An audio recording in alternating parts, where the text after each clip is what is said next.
Hi, I'm doctor Vikram, general surgeon and assistant professor. நம்ம உடம்புல most resistant muscle அப்படின்னு கேட்டோம் அப்படின்னம்னா அது காஃப் மசில் தான். என்ன தான் ஒர்க் அவுட் பண்ணாலும் அசையவே அசையாது, அப்படியே இருக்க மாதிரி இருக்கும். ஸோ ரொம்ப ஃப்ரஸ்ட்ரேட்டிங்காக இருக்கும் ட்ரெயின் பண்ணும்போது. காஃப்க்கு அவ்வளோ எக்ஸசைஸ் பண்ணுறோம், பட் இட் ஓன்ட் க்ரோ அப்படிங்கிற மாதிரி. ஸோ அதை எப்படி ஸ்மார்ட்டாக ட்ரெயின் பண்ணலாம் அப்படிங்கிறத பார்க்கலாம். Few days back I was reading a book, strength training book ஒன்று படிச்சுட்டு இருந்தேன். அந்த புக்கில் ஒரு கான்செப்ட் கொடுத்துருந்தாங்க. அதுக்கு முன்னாடி ஒரு அனாட்டமி மட்டும் பார்த்துருவோம். அனாட்டமி என்னென்னா, லெக்கில் 3 கம்பார்ட்மெண்ட் இருக்குது. ஒன்று anterior compartment, lateral compartment, posterior compartment. Posterior compartment தான் நம்ம பார்க்குற மசில், காஃப் மசில். என்னென்ன போஸ்டீரியர் கம்பார்ட்மெண்ட்லேயே சூப்பர்ஃபிஷியல் அண்ட் டீப்னு 2 இருக்குது.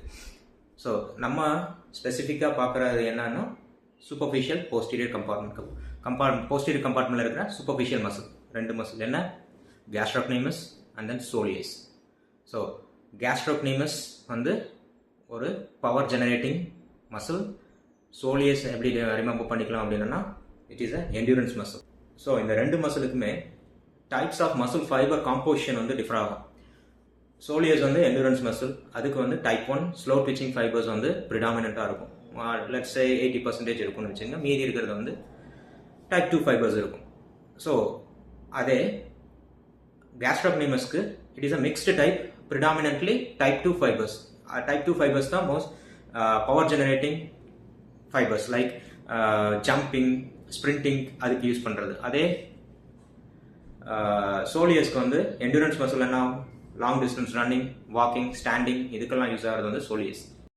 ஸோ ட்ரெயின் பண்ணும்போது சோலியஸ்க்கு டிஃப்ரெண்ட்டாக ட்ரெயின் பண்ணணும், கேஸ்ட்ரோக்னீமஸ்க்கு டிஃப்ரெண்ட்டாக ட்ரெயின் பண்ணணும். சோலியஸ்க்கு எப்படி ட்ரெயின் பண்ணணும்னா, என்டூரன்ஸ் மசில், அதுக்கு வந்து அதிக ரெப்பு போடணும். ஒரு 15 to 30 reps R even more, 30 ரெப்ஸ்க்கு மேலே கூட போடலாம். கேஸ்ட்ரோக்னீமஸ்க்கு ட்ரெயின் பண்ணும்போது ரெப் ரேஞ்ச் வந்து கம்மியாக வச்சுக்கிட்டிங்கனாவே போதும். லைக் 10 to 15 ரெப் ரேஞ்ச் இருந்துனாவே போதும். எக்ஸாம்பிள் என்ன எக்ஸசைஸ் ஒர்க் அவுட் அதுக்கு அப்படின்னு பார்த்தோம் அப்படின்னா, ஸ்டாண்டிங் வெயிட்டட் காஃப் ரைஸ் போடலாம். அண்ட் தென் சோலியஸ்க்கு வந்து ரெப் ரேஞ்ச் வந்து அதிகமாக சொன்னேன். அதே மாதிரி அதுக்கு என்ன எக்ஸாம்பிள் என்ன சொல்லலாம் அப்படின்னா, சீட்டட் காஃப் ரைஸ்.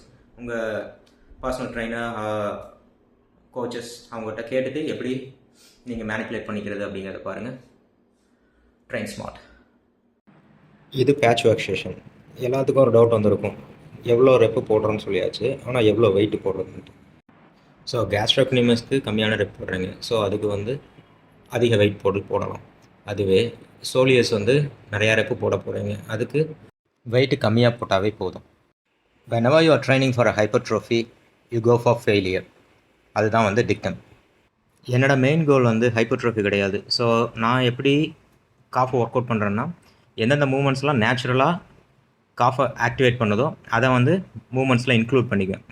எப்படின்னா, ஜம்ப் பண்ணுறது, டோஸில் வாக் பண்ணுறது, அந்த மாதிரி பண்ணேன் அப்படின்னா காஃப் கொஞ்சம் நல்லா ஆக்டிவேட் ஆகுது. அதுவே போதும் நார்மலாக ஒர்க் அவுட் பண்ணுறவங்களுக்கு.